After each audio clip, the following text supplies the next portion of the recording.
धरती पर कुछ संरचनाएं ऐसी हैं जिनके सामने पहुंचकर कल्पना नहीं, तर्क ही सबसे पहले टूटता है।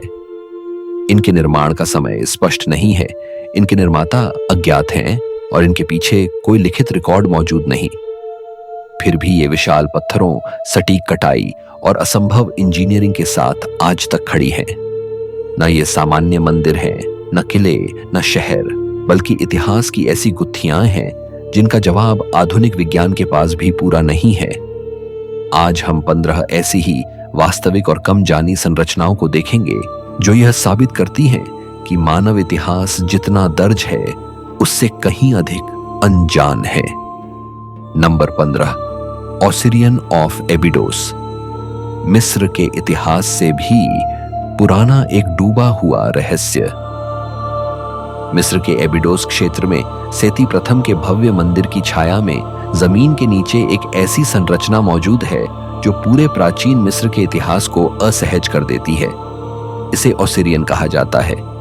यह कोई सामान्य मंदिर नहीं है। यह ऊपर की ओर नहीं बल्कि धरती के भीतर धंसा हुआ है। अंधेरा, भारी और असामान्य रूप से प्राचीन महसूस होता है। पहली नजर में ही यह आसपास की किसी भी मिस्री संरचना से अलग दिखाई देता है। ओसिरियन विशाल ग्रेनाइट पत्थरों से बना है जिनमें से कई का वजन 60 टन से भी अधिक आंका गया है। ये पत्थर इस तरह काटे और जमाए गए हैं कि जोड़ लगभग दिखाई ही नहीं देते। सबसे हैरान करने वाली बात यह है कि इन पत्थरों पर सामान्य मिस्री निर्माण में मिलने वाले औजारों के निशान लगभग नहीं हैं। न तांबे की छैनी के स्पष्ट 10 निशान, न हथौड़े की चोटें। पत्थरों की सतह असामान्य रूप से सपाट और सटीक है। इस संरचना का केंद्रीय भाग एक गहरा आयताकार कक्ष है जिसके भीतर हमेशा पानी भरा रहता है। भूजल इस स्थान को लगातार डुबोए रखता है, मानो यह जानबूझकर पानी के साथ डिजाइन किया गया हो। चारों ओर खड़े विशाल ग्रेनाइट स्तंभ और बीच में जल से भरा कक्ष मृत्यु, पुनर्जन्म और अधोलोक की अवधारणा की ओर संकेत करते हैं, जो सीधे ओसिरिस से जुड़ी मानी जाती है। मुख्य विवाद इसकी उम्र को लेकर है। आधिकारिक रूप से इसे सेती प्रथम के काल से जोड़ा जाता है, लेकिन इसकी निर्माण शैली उस दौर से मेल नहीं खाती। न शिलालेख हैं, न राजकीय घोषणाएं, न देवताओं की आकृतियां, जो कि नए साम्राज्य के मिस्री मंदिरों में असामान्य बात है। यही खामोशी इसे खतरनाक सवालों से भर देती है। अगर ओसिरियन सच में आसपास के मंदिरों से पहले बना था, तो यह मिस्र के जात इतिहास से कहीं पुरानी इंजीनियरिंग परंपरा की ओर इशारा करता है। आज भी यह संरचना आंशिक रूप से पानी में डूबी हुई है, कम अध्ययन की गई है और अपने भीतर एक ही सवाल समेटे खड़ी है।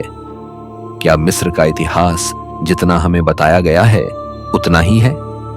नंबर 14, साक्सायहुआमान किला। पत्थरों की वह ताकत जिसे समय भी नहीं तोड़ सका। पेरू के कुस्को शहर के ऊपर पहाड़ों की चोटी पर खड़ा साक्सायहुआमान ऐसा किला है जिसे देखकर सबसे पहले दिमाग यही मानने से इनकार कर देता है कि इसे इंसानों ने बनाया होगा। यहाँ दीवारें ईंटों से नहीं बल्कि विशाल पत्थरों से बनी हैं। ऐसे पत्थर जिनका वजन 100 से 200 टन तक आंका गया है। ये पत्थर बिना किसी सीमेंट या गाड़े के इस तरह जोड़े गए हैं कि उनके बीच ब्लेड तक नहीं घुस सकता। यह सटीकता आज की मशीनों के लिए भी चुनौती है। साक्सायहुआमान की सबसे अजीब बात इसकी दीवारों का जिगजैग पैटर्न है। ये सीधी नहीं है बल्कि बिजली की तरह मुड़ती हुई है। लंबे समय तक इसे केवल सजावटी या रक्षात्मक डिजाइन माना गया, लेकिन बाद में समझ आया कि यह भूकंप रोधी इंजीनियरिंग का हिस्सा है। पेरू भूकंप प्रवण क्षेत्र है और जहां आधुनिक इमारतें बार बार गिर चुकी हैं, वहीं साक्सायहुआमान की दीवारें सदियों से लगभग जस की तस खड़ी हैं। इतिहास कहता है कि इसे इंका सभ्यता ने 15वीं शताब्दी में बनाया, लेकिन समस्या यह है कि इनका लोगों के पास न लोहे के औजार थे, न पहिए, न घोड़े या बैल जैसे भार खींचने वाले जानवर। फिर भी ये पत्थर कई किलोमीटर दूर से काटे गए, पहाड़ों पर चढ़ाए गए और बिल्कुल सटीक कोणों पर फिट किए गए। कैसे? इसका कोई ठोस उत्तर आज तक नहीं मिला। कुछ पत्थर इतने जटिल आकार के हैं कि वे एक साथ 5 या 6 अन्य पत्थरों से जुड़ते हैं। हर पत्थर अलग आकार का है, फिर भी पूरी दीवार एक पहेली की तरह लॉक होती है। यह काम केवल ताकत से नहीं बल्कि अत्यंत गहरी ज्यामितीय समझ से संभव था। साक्सा यहुआमान सिर्फ एक किला नहीं था, यह धार्मिक, सैन्य और सांस्कृतिक शक्ति का प्रतीक था। आज जब लोग इन दीवारों को छूते हैं तो सवाल सिर्फ यह नहीं होता कि इसे कैसे बनाया गया, बल्कि यह भी कि क्या हम प्राचीन सभ्यताओं को सच में समझ पाए हैं, क्योंकि यहां पत्थर सिर्फ खड़े नहीं हैं, वे चुपचाप हमारी सीमाओं पर हंस रहे हैं। नंबर 13, हाल साफलिनी हाइपोजियम। धरती के नीचे गूंजता एक अनजान संसार। माल्टा के एक शांत से कस्बे के नीचे जमीन की परतों में छिपा हुआ एक ऐसा ढांचा है जो यूरोप के इतिहास को असहज कर देता है। इसे हाल साफलिनी हाइपोजियम कहा जाता है। यह कोई गुफा नहीं बल्कि पूरी तरह इंसानों द्वारा तराशा गया भूमिगत परिसर है जो 5000 साल से भी ज्यादा पुराना माना जाता है। ऊपर से देखने पर कुछ भी असामान्य नहीं दिखता, लेकिन जैसे ही नीचे उतरते हैं इतिहास अचानक अंधेरे में बदल जाता है। यह संरचना पूरी तरह चूना पत्थर को काटकर बनाई गई है।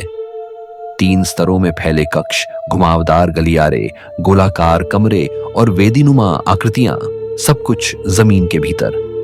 सबसे अजीब बात यह है कि यहां निर्माण के दौरान निकले पत्थरों का कोई ढेर आसपास नहीं मिला, मानो पत्थर काटे ही न गए हों, बल्कि किसी तरह हटाकर गायब कर दिए गए हों। हाइपोजियम के भीतर एक कक्ष ऐसा है जिसे आज ओरेकल कक्ष कहा जाता है। यहां बोली गई आवाज पूरे परिसर में गूंजती है, लेकिन खास तौर पर गहरी पुरुष आवाज असामान्य कंपन पैदा करती है जिसे शरीर में महसूस किया जा सकता है। आधुनिक ध्वनि विशेषज्ञों ने जांच के बाद माना है कि यह ध्वनिक प्रभाव संयोग नहीं है, इसे जानबूझकर डिजाइन किया गया था। सवाल यह है कि बिना गणितीय मॉडल और आधुनिक उपकरणों के यह कैसे संभव हुआ।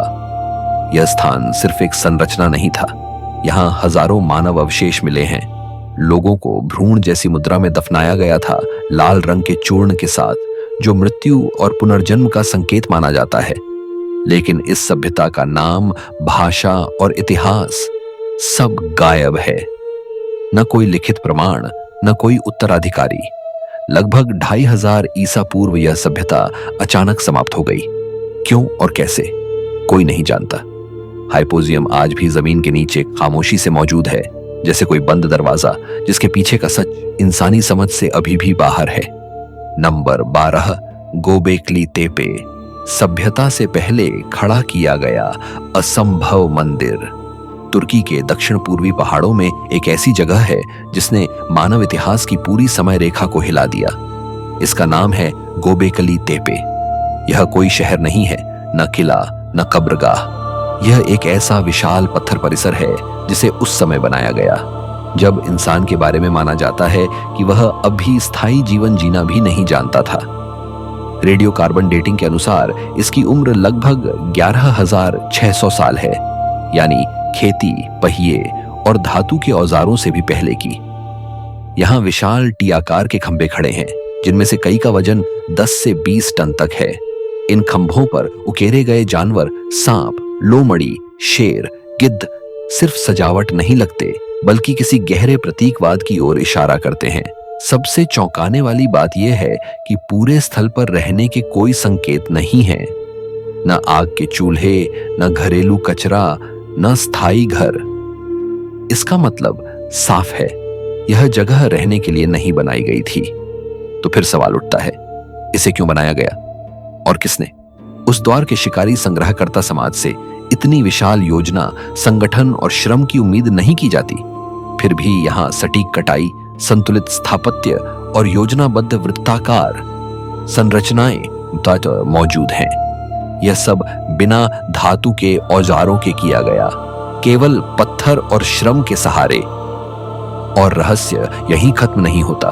गोबेकली तेपे को जानबूझकर मिट्टी और पत्थरों से ढक दिया गया था। जैसे किसी ने इसे छुपाने का फैसला किया हो। क्यों? सुरक्षा के लिए, धार्मिक कारणों से, या किसी अज्ञात भय के कारण? कोई नहीं जानता। गोबेकली टेपे खड़ा होकर यह सवाल पूछता है कि क्या सभ्यता ने धर्म को जन्म दिया या धर्म ने सभ्यता को? यह स्थल हमें बताता है कि इंसान ने सबसे पहले घर नहीं बल्कि मंदिर बनाया, और यही बात इसे खतरनाक रूप से रहस्यमय बना देती है।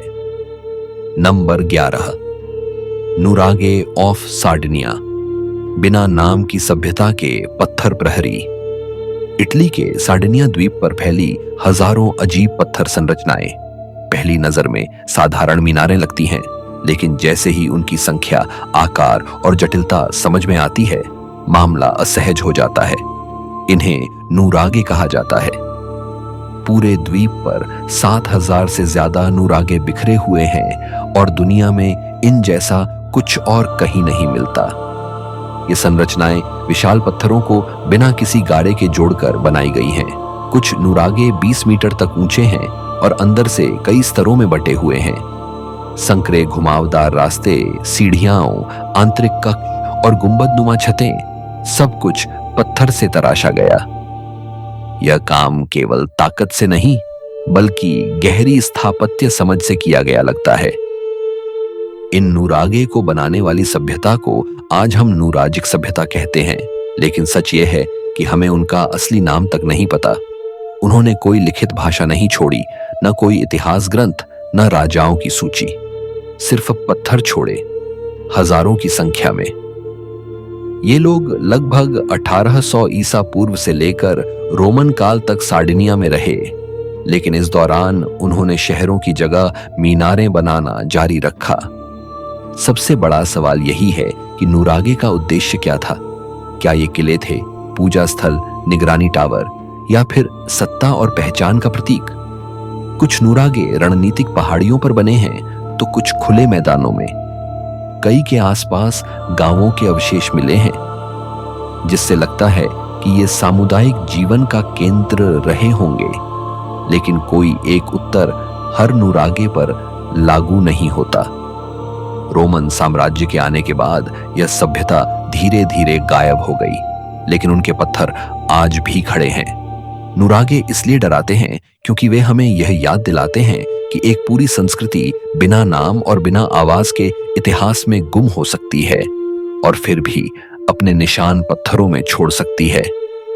नंबर 10, लालीबेला की शैल कटी चर्चें। पत्थर में उतारी गई आस्था या खोई हुई तकनीक। इथियोपिया के ऊंचे पठारों में स्थित लालीबेला ऐसा स्थान है जहां इमारतें जमीन से ऊपर नहीं उठती बल्कि धरती के भीतर उतारी गई हैं। यहां मौजूद 11 चर्च किसी पहाड़ पर खड़े नहीं हैं बल्कि एक ही चट्टान को काटकर नीचे की ओर तराशे गए हैं। ऊपर से देखने पर कुछ भी असामान्य नहीं दिखता, लेकिन जैसे ही संकरे रास्तों से नीचे उतरते हैं, पत्थर में छुपी एक पूरी धार्मिक दुनिया सामने आ जाती है। इन चर्चों का निर्माण 12वीं और 13वीं शताब्दी के बीच माना जाता है, लेकिन सबसे बड़ा सवाल यह नहीं है कि इन्हें कब बनाया गया, बल्कि यह है कि इन्हें कैसे बनाया गया। हर चर्च एक ही चट्टान से निकाला गया है। दीवारें, स्तंभ, छत, गलियारे, वेदियां, सब कुछ एक ही पत्थर का हिस्सा है। यहां न जोड़ हैं, न ईंटें, न गारा। अगर जरा सी भी गणना गलत होती तो पूरी संरचना ढह सकती थी। सबसे रहस्यमय चर्च सेंट जॉर्ज का क्रॉस आकार का मंदिर है, जो लगभग 12 मीटर गहराई में तराशा गया है। इसे ऊपर से तब तक नहीं देखा जा सकता जब तक आप बिल्कुल उसके किनारे ना आ जाएं। ऐसा लगता है मानो यह चर्च धरती ने खुद छुपा कर रखा हो। इसकी सटीक समरूपता और कोण देखकर यह मानना मुश्किल हो जाता है कि यह केवल साधारण औजारों से बनाया गया होगा। स्थानीय परंपराएं कहती हैं कि रात में देवदूत आकर काम पूरा करते थे। यह कहानी चाहे प्रतीकात्मक हो, लेकिन निर्माण की गति और जटिलता आज भी सवाल खड़े करती है। इस तरह की नीचे की ओर की गई खुदाई में न सिर्फ वास्तुकला का ज्ञान चाहिए, बल्कि पूरे ढांचे की मानसिक रूपरेखा पहले से तय होनी चाहिए थी। लालीबेला सिर्फ एक ऐतिहासिक स्थल नहीं है, यह आज भी जीवित है। यहाँ आज भी पूजा होती है और यही बात इसे और रहस्यमय बनाती है। एक ऐसी संरचना जिसकी तकनीक हम पूरी तरह समझ नहीं पाए, लेकिन जिसकी आस्था आज भी सांस ले रही है। नंबर 9, ग्रेट जिम्बाब्वे, पत्थरों में कैद एक भूला हुआ साम्राज्य। अफ्रीका के दक्षिण पूर्वी हिस्से में जिम्बाब्वे की पहाड़ियों के बीच फैला एक ऐसा विशाल पत्थर नगर है जिसने लंबे समय तक इतिहास को असहज किया। इसे ग्रेट जिम्बाब्वे कहा जाता है। यह सहारा के दक्षिण में बनी सबसे बड़ी पत्थर संरचना है और सबसे चौंकाने वाली बात यह है कि इसे बिना किसी गाड़े के सिर्फ पत्थरों को संतुलित करके खड़ा किया गया था। लाखों ग्रेनाइट ब्लॉकों से बनी दीवारें आज भी खड़ी हैं, मानो समय यहां आकर धीमा हो गया हो। इस स्थल का सबसे प्रसिद्ध हिस्सा ग्रेट एनक्लोजर है, एक अंडाकार पत्थर दीवार जो 11 मीटर तक ऊंची है और 250 मीटर से ज्यादा क्षेत्र को घेरती है। दीवारें मोटी हैं, घुमावदार हैं और इतनी सटीकता से जोड़ी गई हैं कि वे सदियों की बारिश, हवा और भूकंप के बावजूद नहीं गिरी। अंदर न तो शिलालेख हैं, न राजाओं के नाम, न कोई स्पष्ट संकेत कि यहां सत्ता कैसे चलती थी। ग्रेट जिम्बाब्वे 11वीं से 15वीं शताब्दी के बीच अपने चरम पर था और माना जाता है कि यहां 20,000 तक लोग रहते थे। यह सोने और व्यापार का केंद्र था जिसके संबंध दूर दराज के क्षेत्रों तक फैले थे। फिर भी इसके निर्माता कौन थे? यह सवाल लंबे समय तक जानबूझकर गलत ढंग से पेश किया गया। औपनिवेशिक दौर में यह मानने से इनकार कर दिया गया कि अफ्रीकी सभ्यता इतनी उन्नत संरचना बना सकती थी। आज यह साफ है कि इसे शोना भाषी लोगों ने ही बनाया था, लेकिन कई रहस्य अब भी बने हुए हैं। सबसे बड़ा सवाल यह है कि यह नगर अचानक क्यों छोड़ दिया गया? क्या संसाधन खत्म हो गए थे? क्या सत्ता बदली या कोई ऐसा संकट आया जिसने लोगों को यह पत्थर शहर छोड़ने पर मजबूर कर दिया? कोई निश्चित उत्तर नहीं है। ग्रेट जिम्बाब्वे आज भी खामोश खड़ा है, न टूटता है न कुछ बताता है। बस यह याद दिलाता है कि इतिहास में कई महान सभ्यताएं थीं जिनकी आवाज मिट गई, लेकिन पत्थर आज भी बोल रहे हैं।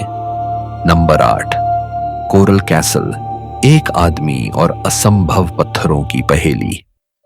अमेरिका के फ्लोरिडा क्षेत्र में एक ऐसी संरचना खड़ी है जो अपने आकार से नहीं बल्कि अपने निर्माण के तरीके से डराती है। इसे कोरल कैसल कहा जाता है। पहली नजर में यह पत्थरों से बना एक साधारण परिसर लगता है, लेकिन जैसे ही इसके पत्थरों का वजन और इसे बनाने वाले व्यक्ति की कहानी सामने आती है, तर्क धीरे धीरे जवाब देना बंद कर देता है।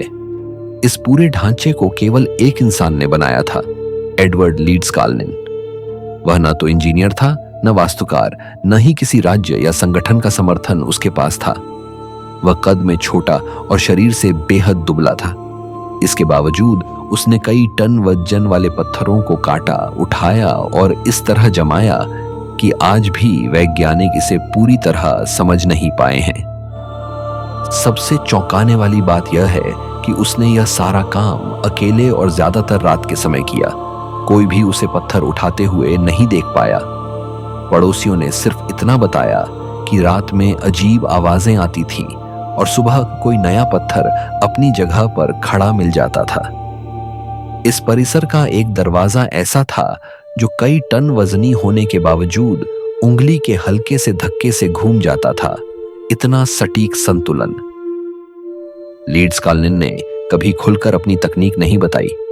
वह बस इतना कहता था कि उसे प्राचीन निर्माण के रहस्य मालूम हैं। उसने चुंबकत्व और भार संतुलन की बातें जरूर की, लेकिन कोई स्पष्ट तरीका नहीं छोड़ा। उसके मरने के बाद भी न कोई औजार मिला, न कोई लिखित विवरण जो यह समझा सके कि यह सब कैसे संभव हुआ। कोरल कैसल इसलिए रहस्यमय नहीं है क्योंकि इसमें कोई कहानी जोड़ी गई है, बल्कि इसलिए क्योंकि यह मौजूद है। यह एक अकेले इंसान की बनाई हुई ऐसी संरचना है जो आज भी खड़ी होकर यह सवाल पूछती है, क्या हम सच में जानते हैं कि पत्थर उठाने की सीमाएं क्या हैं? नंबर 7, नान माडोल, समुद्र के ऊपर बसा पत्थरों का निषिद्ध शहर। प्रशांत महासागर के बीच माइक्रोनेशिया के पोहनपेई द्वीप के तट से कुछ दूरी पर एक ऐसा स्थान मौजूद है जो मानचित्र पर छोटा दिखता है, लेकिन रहस्यों में किसी भी प्राचीन नगर से कम नहीं। इसे नान माडोल कहा जाता है। यह कोई सामान्य शहर नहीं है, बल्कि समुद्र के ऊपर बनाए गए कृत्रिम द्वीपों का एक पूरा जाल है, जिन्हें विशाल पत्थरों से जोड़ा गया है। पानी के बीच पत्थरों से बना यह नगर आज भी यह समझ से बाहर है कि इसे आखिर क्यों और कैसे बनाया गया। नान माडोल लगभग 100 से अधिक छोटे छोटे द्वीपों से बना है, जिन्हें नहरों के जरिए जोड़ा गया है। इन द्वीपों पर बेसाल्ट पत्थरों के भारी भरकम खंभे इस तरह रखे गए हैं जैसे लकड़ी की बलियाएं रखी जाती हों। कई पत्थरों का वजन कई टन है, और सबसे परेशान करने वाली बात यह है कि इन्हें समुद्र के ऊपर मूंगे की चट्टानों पर जमाया गया है। न पहिया, न लोहे के औजार, न किसी बड़े जानवर का उपयोग, फिर भी यह सब खड़ा है। इतिहास बताता है कि यह स्थान साउडेलूर वंश की धार्मिक और शाही राजधानी था। आम लोग यहां नहीं रहते थे। यह जगह सिर्फ शासकों, पुजारियों और अनुष्ठानों के लिए थी। लेकिन सवाल यह है कि इतनी कठिन जगह पर राजधानी क्यों बसाई गई? समुद्र के बीच, जहां हर निर्माण कई गुना ज्यादा मुश्किल हो जाता है। स्थानीय कथाओं में कहा जाता है कि पत्थर हवा में उड़ते हुए यहां लाए गए थे। यह कहानी भले ही प्रतीकात्मक हो, लेकिन यह इस बात की ओर इशारा करती है कि वास्तविक तकनीक लोगों की समझ से बाहर थी। आज नान माडोल वीरान है। समुद्र धीरे धीरे इसे वापस निगल रहा है। नान माडोल इसलिए डरावना है क्योंकि यह दिखाता है कि इंसान ने कभी सिर्फ जमीन पर ही नहीं, बल्कि समुद्र को चुनौती देकर भी सभ्यता खड़ी की थी, और फिर उसे बिना कोई जवाब छोड़ दिया। नंबर 6, लॉन्ग्यू गुफाएं। इतिहास से पूरी तरह गायब एक विशाल निर्माण। चीन के एक ग्रामीण इलाके में 1992 में जब कुछ किसानों ने एक साधारण सा तालाब खाली करने का फैसला किया, तब किसी को अंदाजा नहीं था कि वे इतिहास की सबसे अजीब खोजों में से एक को उजागर करने वाले हैं। पानी हटते ही जो सामने आया वह कोई प्राकृतिक गुफा नहीं थी, बल्कि इंसानों द्वारा तराशी गई एक विशाल भूमिगत संरचना थी। आज इन्हें लॉन्गयू गुफाएं कहा जाता है, और इनका अस्तित्व चीनी इतिहास के लिए एक गंभीर समस्या बन चुका है। अब तक ऐसी 24 गुफाएं खोजी जा चुकी हैं। हर गुफा लगभग एक जैसे आकार की है, करीब 30 मीटर लंबी, 20 मीटर चौड़ी और 10 मीटर ऊंची। दीवारें, छत और फर्श पूरी तरह समतल हैं, और हर सतह पर एक ही दिशा में बने समानांतर कटाव के निशान हैं, मानो किसी एक ही नियम के तहत पूरा काम किया गया हो। यह काम इतना सटीक है कि किसी आधुनिक परियोजना जैसा लगता है। सबसे डराने वाली बात यह है कि इन गुफाओं का कोई जिक्र चीनी इतिहास, लोक कथाओं या राजकीय अभिलेखों में नहीं मिलता। चीन जैसी सभ्यता जो हर निर्माण और घटना का विस्तृत लेखा रखती थी, वहां इतने विशाल प्रोजेक्ट का पूरी तरह गायब होना असामान्य ही नहीं, बल्कि असहज भी है। न औजार मिले, न निर्माण का मलबा, न रहने के संकेत। गुफाओं के भीतर स्तंभ, पुल जैसे ढांचे और ऊंचे कक्ष बने हैं, लेकिन कहीं भी सहारा देने वाली लकड़ी या धातु का उपयोग नहीं दिखता। फिर भी 2000 साल से ज्यादा समय में ये गुफाएं ढाई नहीं हैं। लॉन्ग्यू गुफाएं इसलिए रहस्यमय नहीं हैं क्योंकि हमें उनके बारे में कम पता है, बल्कि इसलिए क्योंकि ऐसा लगता है मानो किसी ने जानबूझकर उन्हें इतिहास से मिटा दिया हो, सिर्फ पत्थर छोड़कर। नंबर 5, डेरेनकुयू, धरती के नीचे छिपी एक पूरी दुनिया। तुर्की के कप्पाडोसिया क्षेत्र में जमीन के नीचे एक ऐसा शहर मौजूद है जो ऊपर की दुनिया से बिल्कुल उल्टा बसाया गया था। इसे डेरेनक्यू कहा जाता है। यह सिर्फ कुछ सुरंगें नहीं हैं, बल्कि एक बहुस्तरीय भूमिगत नगर है जो लगभग 85 मीटर गहराई तक जाता है। यहां एक समय में 20,000 लोग रह सकते थे, अपने पशुओं, भोजन और पूजा स्थलों के साथ। सवाल यह नहीं है कि यह बड़ा है, सवाल यह है कि यह क्यों बनाया गया। डेरेनकुयू का अस्तित्व 1963 में सामने आया, जब एक व्यक्ति अपने घर की मरम्मत कर रहा था और दीवार के पीछे एक सुरंग निकल आई। वह सुरंग किसी तहखाने में नहीं, बल्कि एक पूरी दूसरी दुनिया में खुलती थी। जैसे जैसे खुदाई हुई, कमरे, गलियारे, सीढ़ियां और विशाल कक्ष सामने आते गए। आज भी इसके कई स्तर बंद हैं या पूरी तरह खोजे नहीं गए। इस शहर की सबसे डरावनी बात इसकी योजना है। यहाँ हवा के लिए लंबवत शाफ्ट बने हैं जो गहराई तक ताजी हवा पहुंचाते हैं। पानी के कुएं नीचे तक जाते हैं ताकि ऊपर से हमला होने पर भी जल की आपूर्ति बनी रहे। विशाल गोल पत्थर दरवाजों की तरह बनाए गए थे, जिन्हें लुढ़काकर पूरे मार्ग बंद किए जा सकते थे। हर स्तर इस तरह डिजाइन किया गया था कि दुश्मन अंदर घुस ही न सके। यह स्पष्ट है कि डेरेनकुयू सिर्फ अस्थायी छिपने की जगह नहीं था।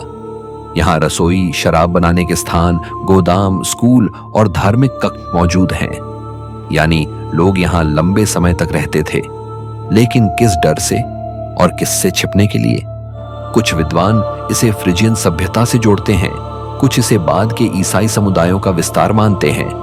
लेकिन इसकी शुरुआती खुदाई किसने की, इसका कोई ठोस प्रमाण नहीं है।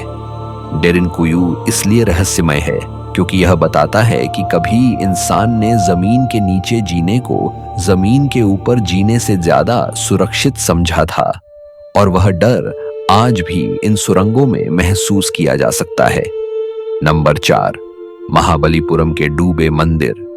समुद्र द्वारा निगला गया एक प्राचीन सच। भारत के तमिलनाडु तट पर स्थित महाबलीपुरम सदियों से अपनी शैलकटी मूर्तियों और पत्थर के मंदिरों के लिए जाना जाता रहा है। लेकिन जो चीज इसे सचमुच रहस्यमय बनाती है, वह जमीन पर नहीं, बल्कि समुद्र के नीचे छिपी हुई है। स्थानीय किंवदंतियों में हमेशा से कहा जाता रहा है कि यहाँ कभी 7 भव्य मंदिर थे, जिनमें से 6 समुद्र में समा गए। लंबे समय तक इसे सिर्फ कहानी मानकर नजरअंदाज किया गया। फिर आया साल 2004। हिंद महासागर में आई भीषण सुनामी के दौरान कुछ समय के लिए समुद्र पीछे हटा और तट के पास पत्थरों की ऐसी संरचनाएं दिखाई दी जिन्हें देखकर इतिहास अचानक जाग उठा। चौकोर दीवारें, सीधी कतारों में रखे पत्थर, शेर और हाथी जैसी आकृतियां, ये सब प्राकृतिक नहीं लगती थी। यही वह क्षण था जब सदियों पुरानी कथाएं सवाल नहीं बल्कि सुराग बन गईं। इसके बाद भारतीय पुरातत्व सर्वेक्षण और समुद्री पुरातत्वविदों ने पानी के नीचे सर्वेक्षण किए। सोनार स्कैन और गोताखोरों की जांच में समुद्र तल पर नियमित आकार की संरचनाएं मिली, जिनकी शैली पल्लव काल की स्थापत्य कला से मेल खाती है। इसका मतलब साफ था, समुद्र के नीचे वास्तव में मंदिर या धार्मिक परिसर मौजूद हैं। सबसे परेशान करने वाला सवाल यह है कि ये संरचनाएं डूबी कैसे? क्या समुद्र स्तर धीरे धीरे बढ़ा या किसी एक विनाशकारी घटना ने पूरा तट बदल दिया? इतिहास इसके बारे में खामोश है। न कोई लिखित रिकॉर्ड, न कोई स्पष्ट चेतावनी, बस पत्थर हैं जो अब पानी के नीचे पड़े हैं। महाबलीपुरम इसलिए रहस्यमय है क्योंकि यहाँ मिथक और विज्ञान आमने सामने खड़े हैं और दोनों एक ही दिशा में इशारा कर रहे हैं। यह जगह याद दिलाती है कि समुद्र सिर्फ किनारों को नहीं निगलता, बल्कि पूरे इतिहास को भी अपने भीतर छुपा सकता है। नंबर 3, तेओतिहुआकान, देवताओं का शहर और गायब निर्माता। मेक्सिको की घाटी में फैला तेओतिहुआकान ऐसा नगर है जो अपनी विशालता से नहीं बल्कि अपनी खामोशी से डराता है। यह शहर तब भी प्राचीन था जब अजटेक लोग यहां पहुंचे। उन्होंने इसे देवताओं का जन्म स्थान कहा क्योंकि उन्हें भी नहीं पता था कि इसे किसने बनाया। यही बात इसे असहज बना देती है। इतना बड़ा शहर, इतनी सटीक योजना, और फिर भी निर्माता पूरी तरह गायब। यहां की मुख्य सड़क, जिसे मृतकों का मार्ग कहा जाता है, सीधी रेखा में विशाल पिरामिडों को जोड़ती है। सूर्य का पिरामिड और चंद्रमा का पिरामिड इतने बड़े हैं कि उन्हें बनाने में लाखों टन पत्थर और हजारों लोगों का श्रम लगा होगा। फिर भी कहीं कोई शिलालेख नहीं है, कोई राजा का नाम नहीं, कोई घोषणा नहीं। यह शहर बिना हस्ताक्षर के खड़ा है। सबसे अजीब खोजें जमीन के नीचे हुई। मंदिरों के नीचे सुरंगें मिली जिनमें चमकदार खनिज, पारे जैसे पदार्थ और विशेष पत्थर रखे गए थे। ऐसा लगता है मानो किसी ने आकाश और ब्रह्मांड का प्रतीक धरती के नीचे रच दिया हो। यह साधारण पूजा नहीं थी, बल्कि किसी गहरे ज्ञान का संकेत देती है। फिर अचानक 6ठी शताब्दी के आसपास यह नगर टूट गया। इमारतें जलाई गईं, मूर्तियां तोड़ी गईं और सत्ता का ढांचा बिखर गया। क्या यह विद्रोह था, जलवायु संकट या कोई आंतरिक पतन? कोई नहीं जानता। लोग चले गए, लेकिन शहर वहीं रह गया। तेओतिहुआकान इसलिए रहस्यमय है क्योंकि यह दिखाता है कि इंसान विशाल सभ्यताएं बना सकता है और फिर उन्हें ऐसे छोड़ सकता है जैसे वे कभी थे ही नहीं। यहां पत्थर खड़े हैं, लेकिन इतिहास चुप है। नंबर 2, बाड़ा वैली के मेगालिथ, जंगलों में खड़े अनजान चेहरे। इंडोनेशिया के सुलावेसी द्वीप के घने जंगलों और धुंध से ढकी घाटियों के बीच एक ऐसी जगह है जहां पत्थर इंसानों की तरह खड़े हैं। इसे बाड़ा वैली कहा जाता है। यहां सैकड़ों विशाल पत्थर की मूर्तियां बिखरी हुई हैं, जिनके चेहरे, आंखें और शरीर किसी प्राचीन संदेश की तरह सामने खड़े हैं। सबसे डराने वाली बात यह है कि कोई नहीं जानता कि इन्हें किसने बनाया, कब बनाया और क्यों बनाया। इन मूर्तियों की ऊंचाई 1 मीटर से लेकर 4 मीटर तक है। कुछ के चेहरे गोल हैं, बड़ी आंखें और छोटे हाथ पैर हैं। कुछ ध्यान मुद्रा में बैठे हुए लगते हैं और कुछ में असामान्य शारीरिक आकृतियां दिखाई देती हैं। हर मूर्ति अलग है, लेकिन सभी में एक अजीब समानता है, जैसे वे किसी एक ही सोच से निकली हों। न उन पर कोई लेख है, न कोई प्रतीक, न कोई तारीख। स्थानीय लोग इन मूर्तियों को अपना काम नहीं मानते। उनकी कथाओं में कहा जाता है कि ये पत्थर किसी बहुत पुराने समय के हैं, जब इंसानों से पहले कोई और शक्ति यहां मौजूद थी। कुछ कहानियां इन्हें दंडित किए गए लोग बताती हैं, जिन्हें पत्थर में बदल दिया गया। ये कहानियां भले ही प्रतीकात्मक हों, लेकिन यह सच है कि इन मूर्तियों की उत्पत्ति किसी ज्ञात संस्कृति से मेल नहीं खाती। आसपास बड़े पत्थर के ताबूत भी मिले हैं, जिनमें कभी मानव अवशेष रखे जाते थे। इससे लगता है कि यह जगह किसी धार्मिक या अनुष्ठानिक महत्व की रही होगी, लेकिन वह संस्कृति कौन थी, यह आज भी अंधेरे में है। न उनके गांव मिले, न औजार, न कोई विकास क्रम। बाड़ा वैली के मेगालिथ इसलिए रहस्यमय हैं क्योंकि वे सीधे सवाल पूछते हैं। क्या हर सभ्यता इतिहास में दर्ज होती है, या कुछ लोग सिर्फ पत्थरों के जरिए बोलते हैं और फिर हमेशा के लिए गायब हो जाते हैं? नंबर 1, योनागुनी स्मारक, समुद्र के नीचे छिपा सबसे विवादित सच। जापान के दक्षिणी छोर पर पूर्वी चीन सागर की गहराइयों में एक ऐसी संरचना मौजूद है जो विज्ञान और इतिहास दोनों को असहज कर देती है। इसे योनागुनी स्मारक कहा जाता है। यह संरचना समुद्र की सतह से लगभग 25 मीटर नीचे फैली हुई है और इसका आकार इतना सटीक, सीधा और परतदार दिखाई देता है कि इसे देखकर पहला सवाल यही उठता है, क्या यह सच में सिर्फ तक प्रकृति की रचना हो सकती है? योनागुनी स्मारक में विशाल समतल प्लेटफॉर्म, सीढ़ीनुमा स्तर, सीधे कटे हुए किनारे और लगभग 90 डिग्री के कोण स्पष्ट रूप से दिखाई देते हैं। कुछ हिस्से ऐसे लगते हैं मानो किसी ने जानबूझकर उन्हें तराशा हो। यही कारण है कि कई शोधकर्ता इसे किसी प्राचीन, अब डूब चुकी सभ्यता का अवशेष मानते हैं। अगर यह मानव निर्मित है, तो इसका मतलब होगा कि यह संरचना समुद्र स्तर बढ़ने से पहले बनी थी, हजारों साल पहले, ज्ञात इतिहास से भी पहले। हालांकि अधिकांश भूवैज्ञानिक इसे प्राकृतिक संरचना मानते हैं। उनका तर्क है कि योनागुनी द्वीप की चट्टानें परतदार, बलुआ पत्थर की हैं, जो भूकंप और समुद्री कटाव के कारण इस तरह टूट सकती हैं। लेकिन समस्या यह है कि पूरी संरचना में यह ज्यामितीय नियमितता बार बार दिखाई देती है। जो प्राकृतिक प्रक्रियाओं में बहुत कम देखने को मिलती है। सबसे रहस्यमय बात यह है कि यहाँ न तो कोई औजार मिले हैं, न शिलालेख, न मानव गतिविधि के स्पष्ट प्रमाण।